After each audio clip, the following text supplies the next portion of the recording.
we doing, everybody? This is Splash of Gas with Dave Weicker, a racing and NASCAR podcast. Happy New Year to all, as 2026 marks Splash of Gas' 5th season, covering NASCAR and all things racing.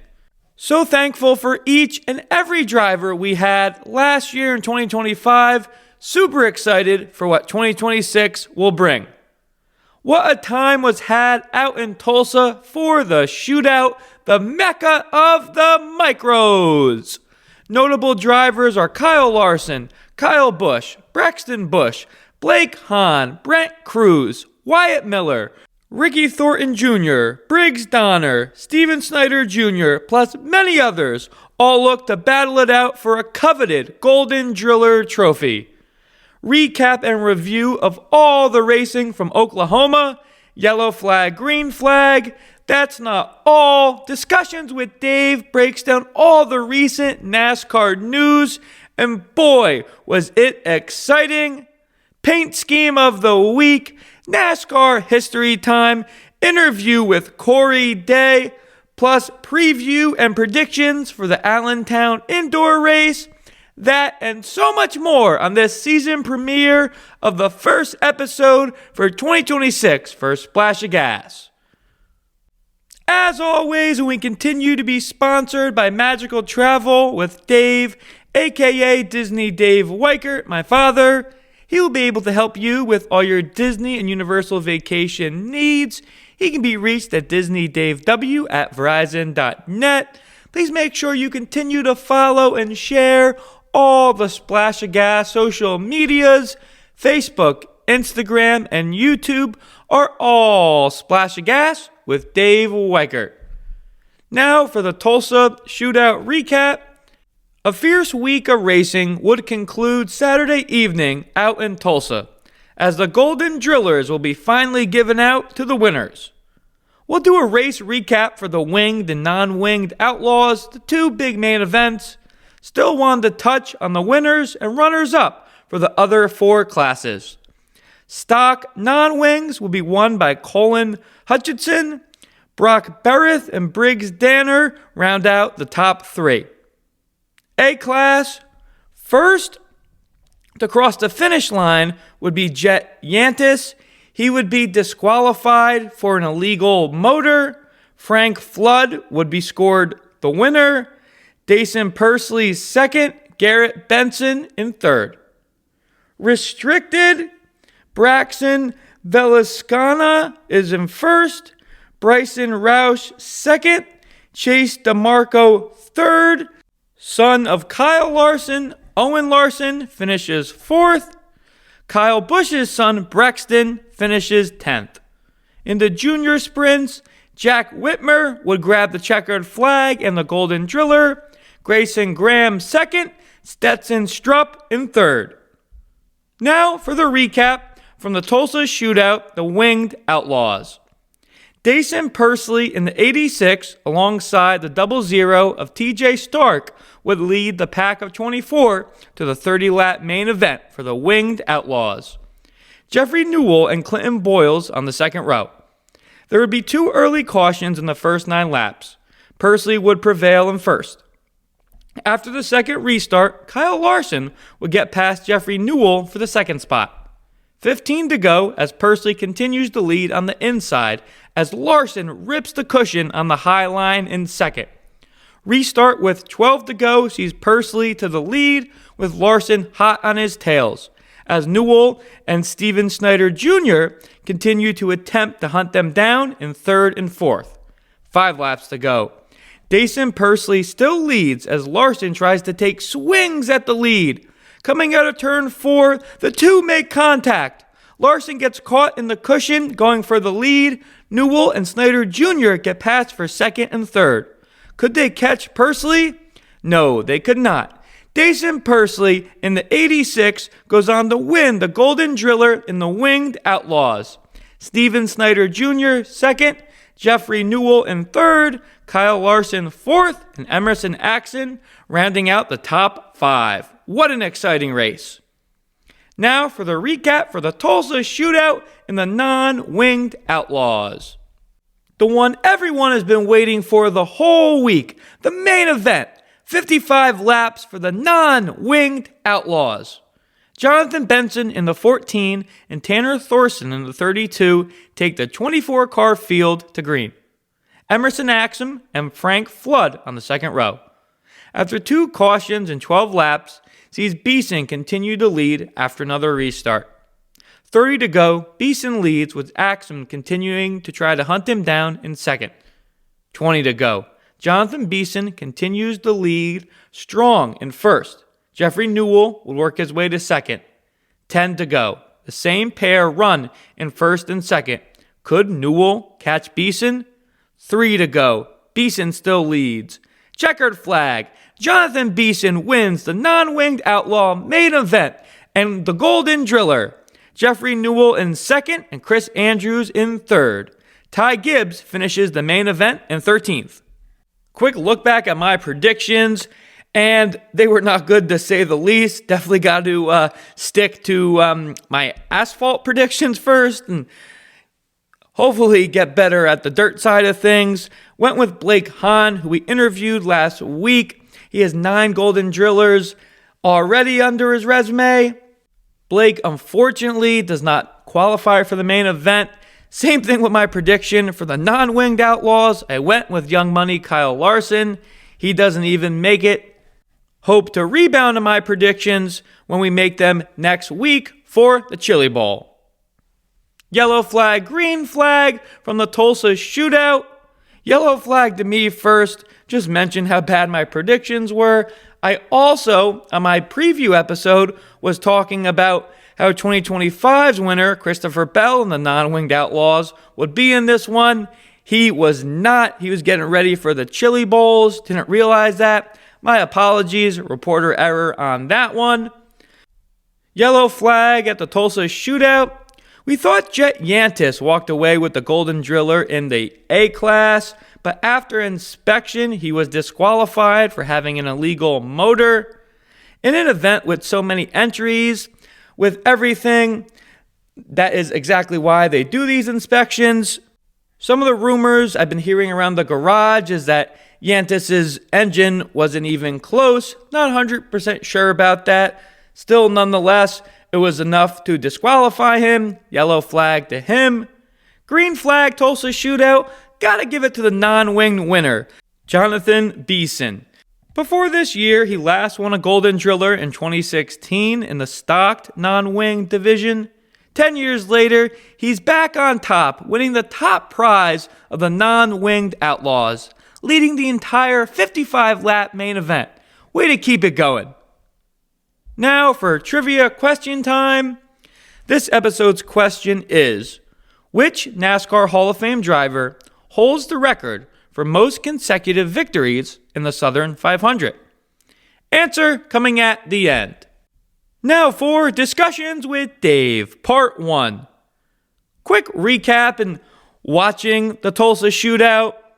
As I was mentioning in last episode, watching and breaking down these big dirt racing events such as Tulsa Shootout, have Chili Bowl Nationals upcoming. It's a little bit new to me. Nonetheless, over the holiday break, had Flow Sports on, was teaching my parents the ins and out, and as much as I know pretty much of what the Tulsa Shootout is. And it was a blast. My parents really got into it. We were rooting on Blake Hahn, who we interviewed. Unfortunately, he doesn't advance to any of the A-mains. We were paying attention to the NASCAR guys. Ty Gibbs was a lot of fun to watch out there. If you haven't tuned in to the Tulsa Shootout, watch those highlights. They were great. And next week, we have Chili Bowl Nationals, and that's going to be all on Flow Racing as well. So if you miss out on the Tulsa Shootout, please make sure to log in next week for Chili Bowl Nationals. It should be, again, some great top-notch dirt racing. Next topic on Discussions with Dave, really the biggest topic of NASCAR this week. We've been talking about him a lot recently with the lawsuit. NASCAR Commissioner Steve Phelps today Tuesday, January 6th, announced his resignation at the end of the month.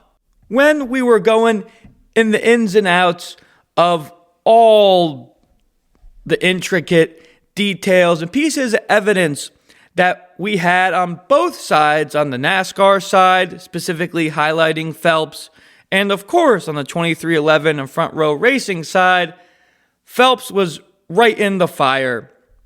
We were going over his text messages that were released, and as we know, they did not make him look good. He even had to reach out directly towards Richard Childress after Phelps' text from several years ago revealed how he called Richard Childress a hick and a redneck.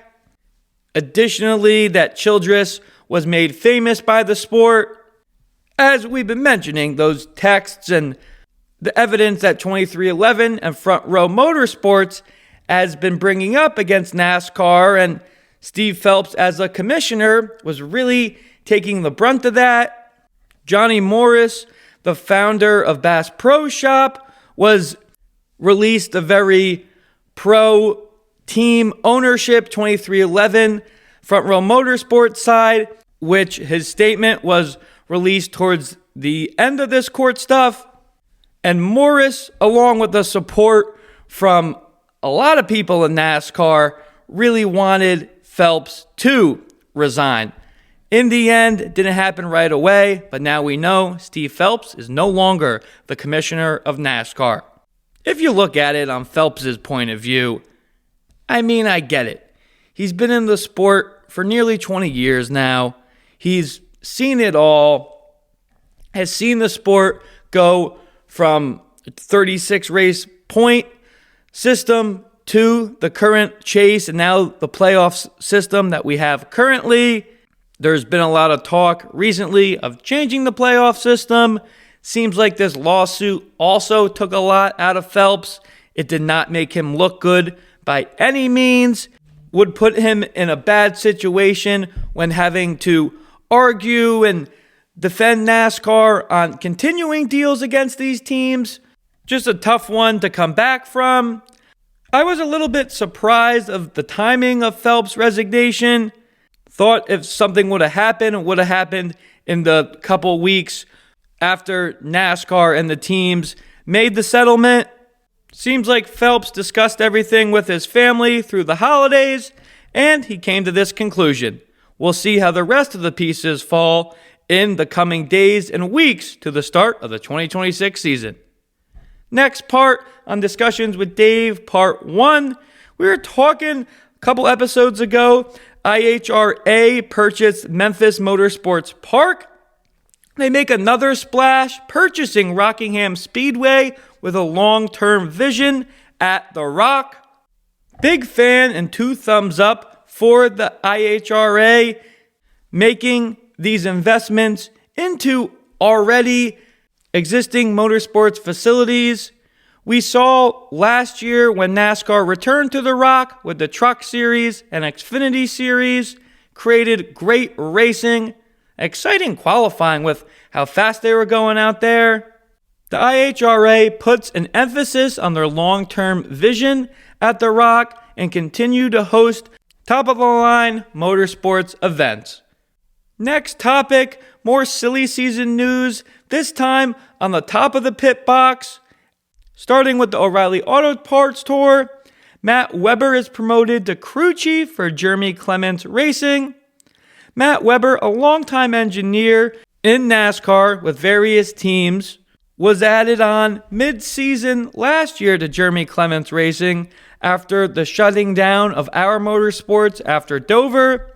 This will be Weber's first full-time gig as crew chief in NASCAR. Excited to see what this pairing can bring. Crew chief news on the Cup side of things. Justin Alexander is named crew chief for Eric Jones in 2026. Legacy Motorsports Club announced a significant shakeup in its competition department along with crew chief, naming veteran crew chief Justin Alexander to the 43 with Eric Jones effective immediately. Alexander replaces Ben Bayshore, who worked with Jones since late in the 2024 season.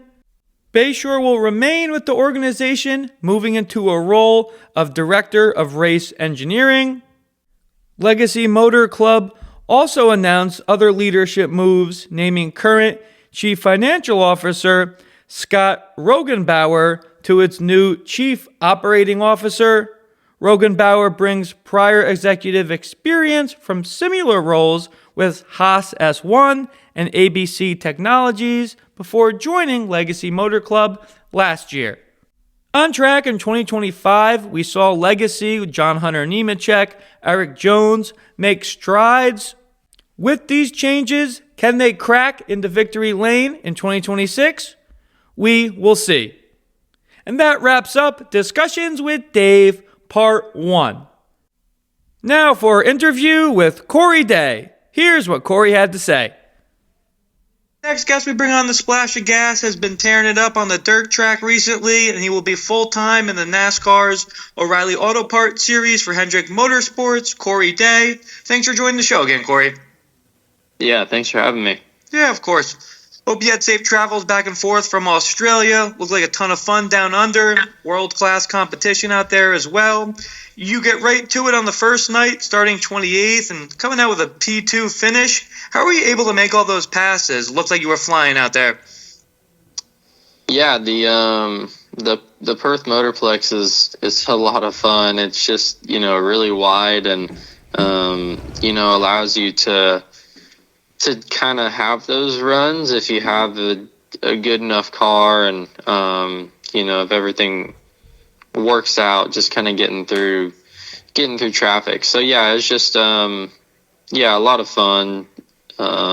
It's curb right on the wall, which is what, I'm a big fan of. And, I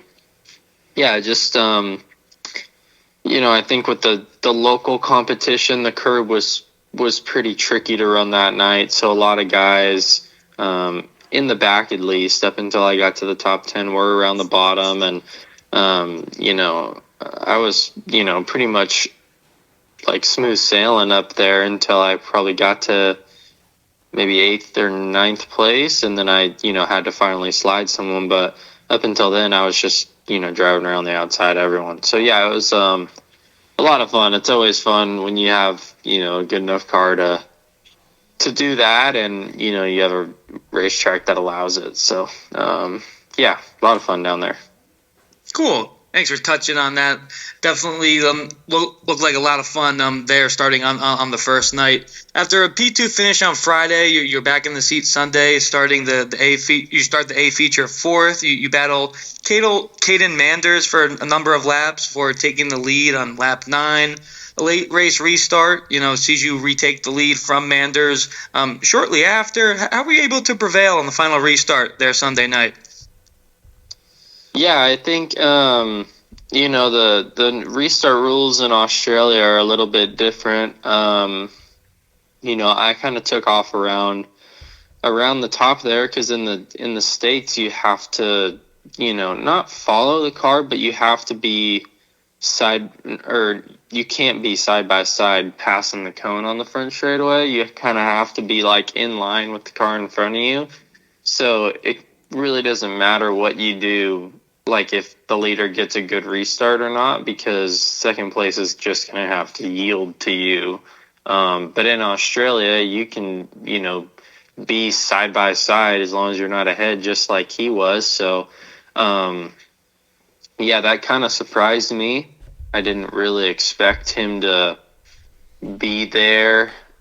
And, I was already pretty tight in the first place. So that's why, the track was wetter than we all thought it was going to be. It kind of just started, peeling up and getting more grippy when we started running lower on the track, and it threw some wet dirt across. So I just, I didn't expect that at all. Luckily was able to, turn under him and, just kind of, I guess, clear myself on him into 3 and 4. And, I just kind of ran away after that. But he was really good. I think he was still pretty close there, up until the last lap. I kind of got away. But, that kind of surprised me, to be honest. I I said it in my interview there, I didn't even know who Caden Manders was, and I feel like he ran a really good race, and I feel like a lot of those local guys ran, really good races all week.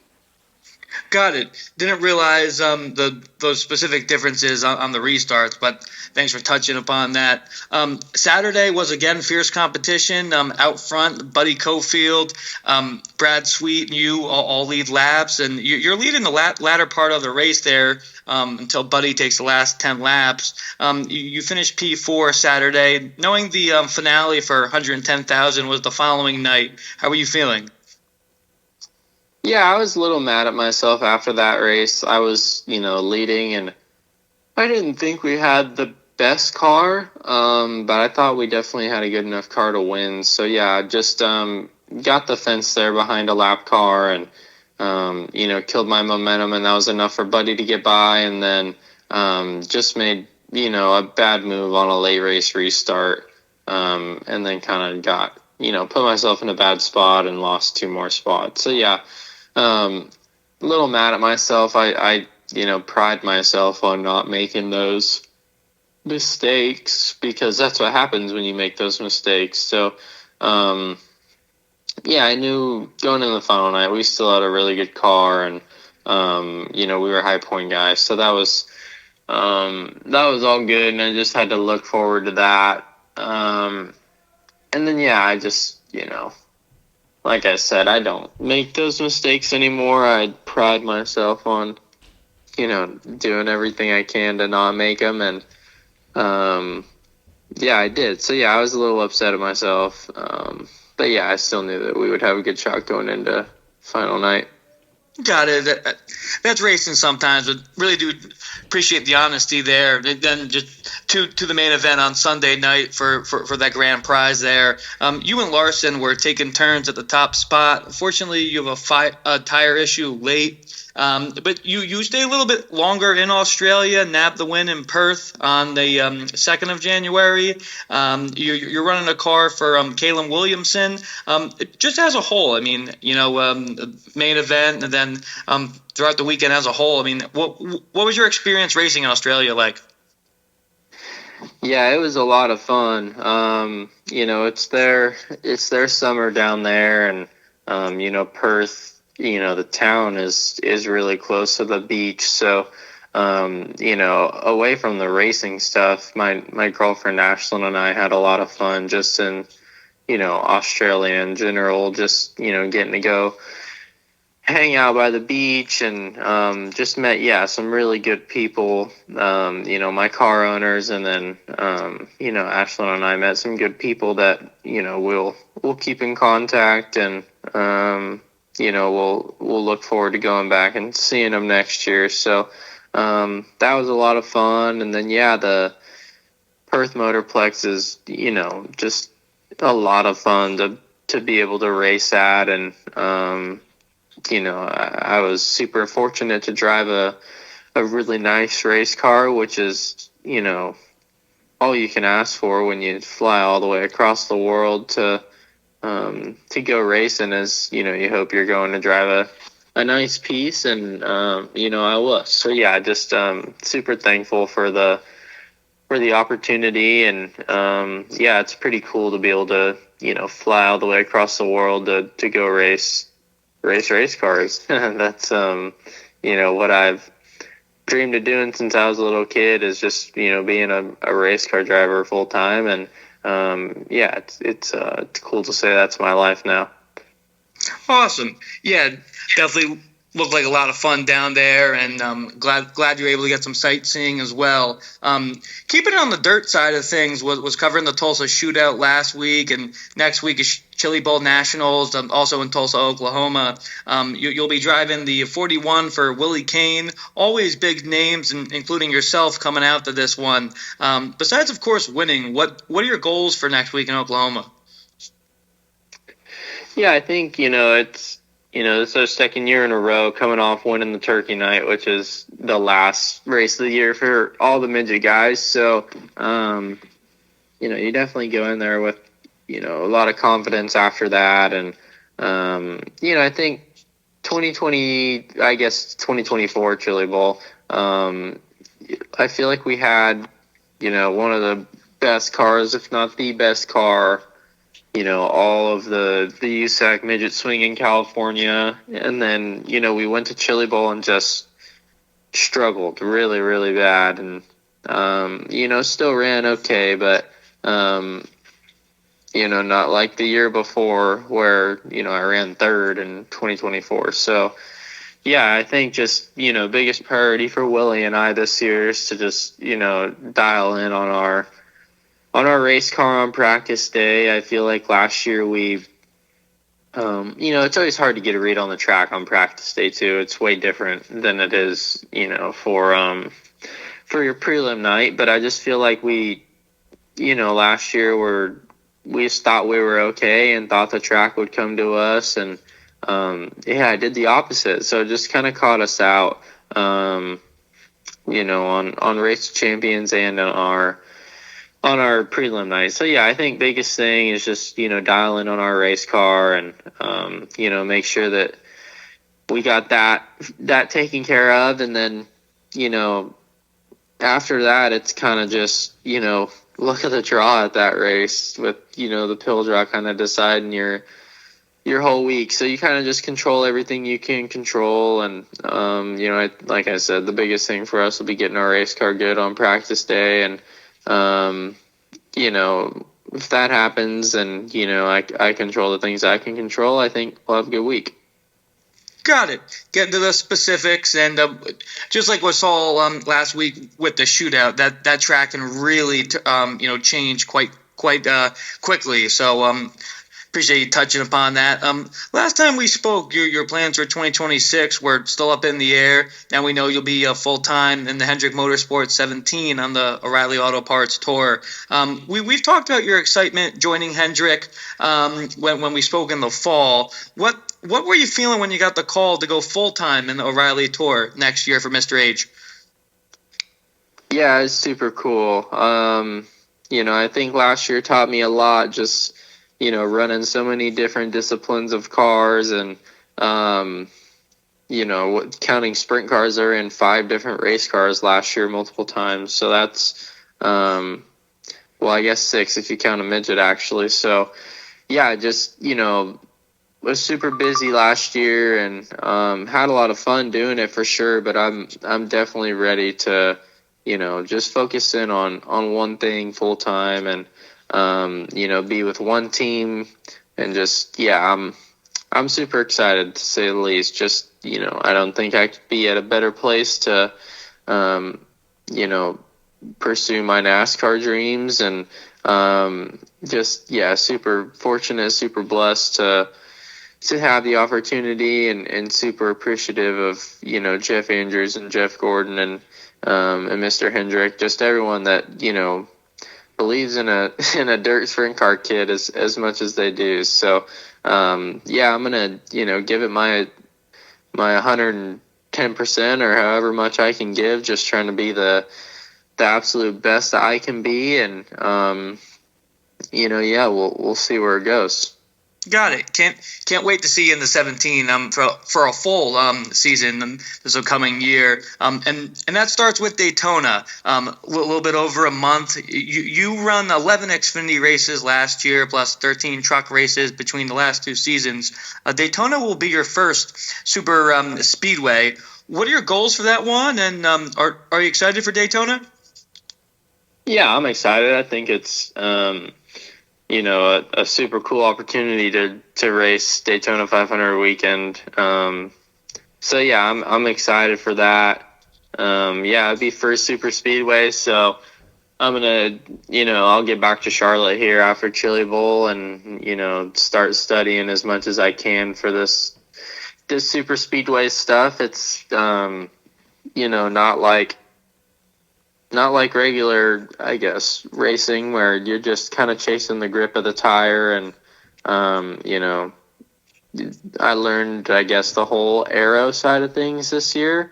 Whereas this is, completely different than that. You're not at the limit of grip. You're, in a pack. You're like, I got a I'm, I guess, maybe different than other drivers in the sense that I like to understand stuff mechanically, and that's how I can make sense of it, and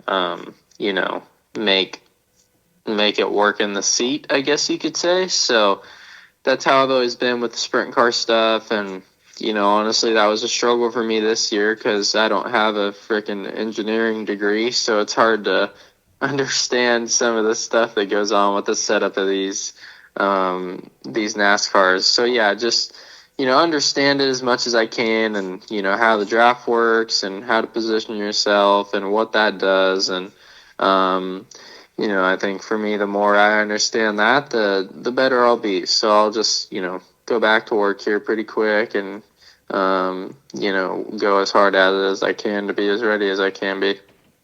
Got it. Thanks for breaking down where your mind is, specifically on that one. You finished the 2025 Xfinity schedule, with a strong P5 P4 at Vegas, and back-to-back top 15s at Martinsville and Phoenix. We see all three of those tracks in the first 7 races of the year. What's your mindset returning to the tracks for a second and third time throughout this year? Yeah, I'm definitely excited to get back to Vegas for sure. We had a really, really fast race car, and honestly, I don't really know what to do with a fast race car like that as much anymore, or as much yet. But I'm hoping by then I do. And then just Martinsville's tricky for sure. So it's just always good to get laps there, and definitely figure out how to get around there. It's big for sure. So happy to get back there. And we just really struggled with our balance at Phoenix at the end of the year, and I know AWOL and the guys will bring some way better than we had last time back, and I think Phoenix is a lot of fun, so it'd be cool to have a good run there. It's semi close to California too, so it'd be good. Hopefully there's bring some family or friends down to watch that one, and I think it'll be good. Definitely just honestly, I guess with sprint car stuff, like, schedules change so much every year. I don't really get to go back to the same track that much. You have your select tracks like your Knoxvilles and your Port Royals, and your bigger races that you run multiple races out a year, but you don't really get repetition like you do in NASCAR. You almost go back to every NASCAR, not everyone, but you go back to a lot of them twice. So that's really good for me. Just still in the learning stages of things, to be honest. It's just being able to go back and do things a little better than I did the last time. Got it. So I'm super excited. It'll be I guess 3rd time at Phoenix, 5th time at Martinsville, and 3rd time at Vegas. So be good laps. Heck yeah. Always good to improve. You were just racing Kyle Larson in Australia, from the dirt to the asphalt, kind of have similar routes. He's been one of your mentors. He won in the 17 last year, and of course then gets his 2nd Cup Series championship. What's it like to learn and race with someone with such a big racing resume as Kyle has? Yeah, it's really cool. For a sprint car kid like I used to be, it was, I guess just watching Kyle was just so cool growing up, because before him, I guess, Jeff Gordon and Tony Stewart were the only ones that had, done what they did, going from dirt to the asphalt. So just kind of seeing it done in my generation, and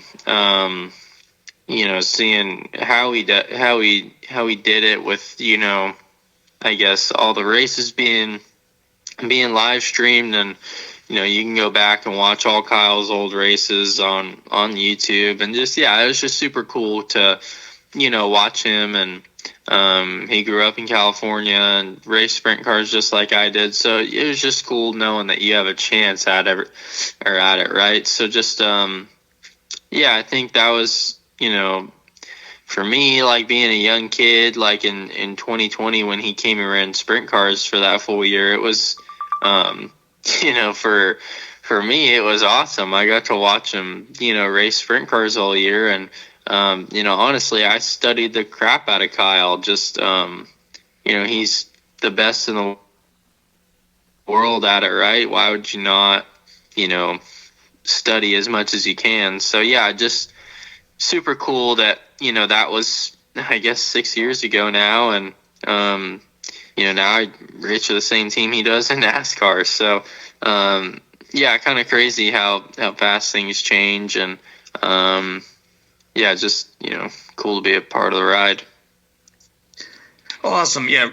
Thanks for touching upon that. I mean, it is super cool looking about it now. I appreciate you breaking that down. And last question, besides race wins and running for a championship, what are your goals as a driver for the 2026 O'Reilly Auto Parts Tour? Yeah, I think just, goals for myself would be just kind of be the best I can possibly be, just check all my boxes every weekend on, what I want to get better at and, what I need to do for the team and how I can get better, in the car and out of the car. Just, there's a lot more that goes into this pavement stuff than, just showing up at a dirt track. And, I can race a dirt car with my eyes closed now. I've done it so many times and I've done it for so long. So, now I think it's just, with the NASCAR stuff, it's just, I guess, repetition and consistency that I'm looking for the most. I feel like last year when I ran those Xfinity races at the end of the year, that was kind of the most repetition and consistency I got all year because I was, running an Xfinity car one week and a truck the next and a Trans Am car. And, I was just all over the place. So I think this year, just, really gelling with the team would be a big one. Honestly, like my schedule during the week, back in North Carolina, I'm really excited for that to be the same week after week. And then, yeah, just, for on the track stuff, just consistency, just getting more comfortable. I think I ran, short tracks and intermediate tracks and, in between that, but I've never done super speedways. So it'll be good to kind of check off every single type of track. So that, is on the schedule. So that'll be good.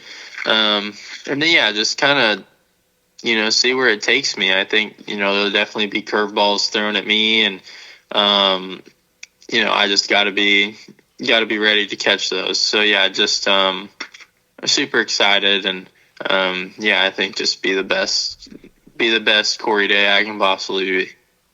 Awesome. Always good to get in a routine and excited for watching you have that consistent seat time in the Xfinity Series this year. So really appreciate all the insight and all the details on the dirt and for this upcoming O'Reilly Auto Parts season, and can't wait to see you down in Daytona. And really best of luck on this year on the O'Reilly Auto Parts side and the Chili Bowl too. We'll be watching that. Yeah, thank you. Yep, yeah, awesome. Appreciate it. Thanks, Corey. Have a good one, man. Yeah, you too. See ya. Such great detail and insight right there from Corey. Really intriguing going into his specifics on the consistency he was talking about. Even though it was just a handful of races he ran back-to-back at the end of last year, sounded like that really gelled for him. What can he do in a full O'Reilly Auto Parts series schedule? But before all that, we'll be cheering Corey on in the Chili Bowl. Now for Paint Scheme of the Week. Another throwback 22 from Bill Davis Racing, the Caterpillar Pontiac driven by Ward Burton. The Caterpillar logo on the hood, cat, a yellow nose, and that yellow, red, black trim all throughout the car, always looked tough. Ward would typically be at the front of some of those super speedway races, as he's a past Daytona 500 winner. A good one to point out, with the Daytona 500 quickly approaching. Now for NASCAR History Time. A couple episodes ago, we looked back at some more historic Clash races, the exhibition race prior to the Daytona 500, and we continue on that for this week. February 9th, 2021. NASCAR shook up tradition by moving the Busch Clash away from Daytona's iconic 2.5-mile oval onto its road course, running the exhibition race under the lights for a fresh new look.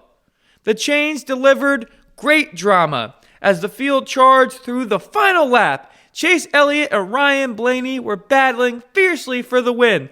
When they made contact in the final chicane, the collision stacked them up and brought their chances to an abrupt end. Seizing the opportunity was Kyle Busch, who slipped through the chaos and crossed the line first, stealing the win in a wild fashion. Now the Clash from 2 years prior to that, February 10th, 2019.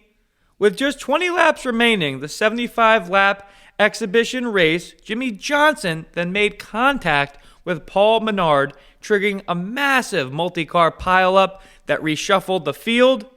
Not long after the cleanup, rain moved in while Jimmy Johnson was still in the front spot. The weather never cleared out and the race was made official, handing the 7-time Cup Series champ what would be his final win of his career in a NASCAR-sanctioned event.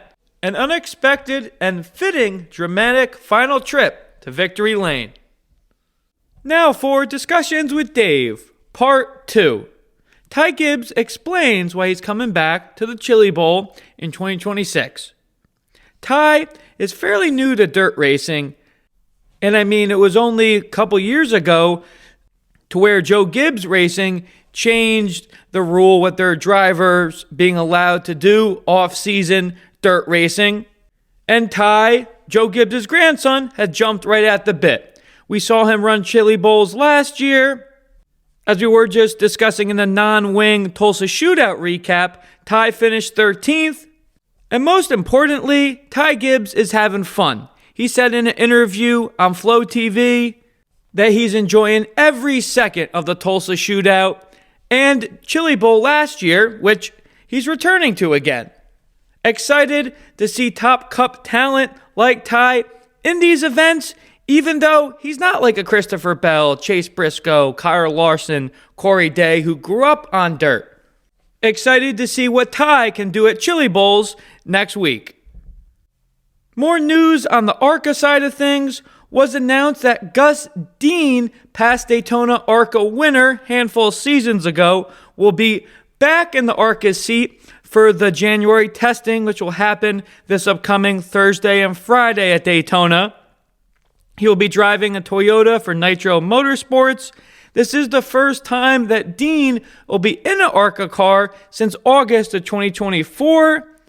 Dean has not come out with an ARCA schedule at all for next season, but he did say on his social medias, more news coming. Will we see Gus Dean run Daytona in the ARCA seat this year? I sure hope so. We'll be keeping our ear to the floor on that one. More news on the ARCA test at the end of this week. Coster Motorsports is announcing that Tommy D'Angelo, modified racer from New York, will be heading south to test on the high banks. Seen D'Angelo run the modifieds before up north. Excited to see Tommy to have a chance to run at Daytona. Will he be in the ARCA race to start the season? We'll find out. More silly season news on the O'Reilly Auto Parts side of things. Was announced earlier in the offseason that Barrett Cope Racing will be fielding a full-time car at the O'Reilly Auto Parts Series. We saw Cope Racing run several races with Thomas Annunziato last year, primarily at the road courses. Was recently announced that Balthazar Leia Guzman will sign a multi-race deal with them to run multiple of the road courses in 2026. Balthazar will make his series debut in February at the Circuit of Americas. The plan is to have him run 10 races throughout the season, so we will see him run on some of the ovals. And how will he handle his fellow O'Reilly Auto Part competitors throughout the season? And that wraps up this episode's edition of Discussions with Dave. As mentioned at the beginning of the podcast, the Allentown Indoor Race will be happening this Friday and Saturday. We'll be going out to the races on Friday. The main event there will be the TQ Midgets. A lot of guys from the local areas, New York, Pennsylvania, bunch of guys from New Jersey, including Wall Speedway, will be represented. The Catalano brothers, 3 guys to look out for, Timmy, Tommy, and Trevor. We watched them tear it up at Turkey Derby. The 3 brothers from Ontario, New York, will each be looking for a top finish. Ryan Flores, who is originally from New Jersey, grew up racing at Wall Speedway. Now he is on the pit crew. He is a tire changer. Most recently with Front Row Motorsports at the Cup Series level. Many people know Ryan from the Stack and Pennies podcast with Corey LaJoy. Flores will hop in the car several times in the off-season, and he's always a force to be reckoned with. Another Jersey guy, Paulie Hartwig III. The youngster, as always, should be quick. Matt Janish from Nazareth, PA, is a name we see in the local modified races. Last but not least, Andy Jankowiak. Talked to him at Turkey Derby as well. Andy went on to win this event last year in Allentown. Can he repeat? We will sure find out. Excited to head out there in Pennsylvania for some racing in 2026. Now for trivia question time. This episode's question is, which Hall of Fame driver holds the record for most consecutive victories in the Southern 500? Answer is, from 1995 to 1998, Jeff Gordon won the Southern 500 4 straight times. No one else would have won it more than twice in a row. Now our predictions for Allentown. 2 nights of TQ midget racing. Give me Flores in the TQs Friday night. Then give me Jankowiak to flip the script and go back-to-back, winning the main event Saturday 2 years in a row. As always, we're sponsored by Magical Travel with Dave, a.k.a. Disney Dave Weichert, my father. He will be able to help you with all your Disney and Universal vacation needs. He can be reached at disneydavew@verizon.net. Please make sure you follow all the Splash of Gas social medias for midweek and on-track updates. Instagram, Facebook, and YouTube are all Splash of Gas with Dave Weichert. Hope everyone has enjoyed this episode and the interview with Corey Day. Till next time, everybody, Splash of Gas out.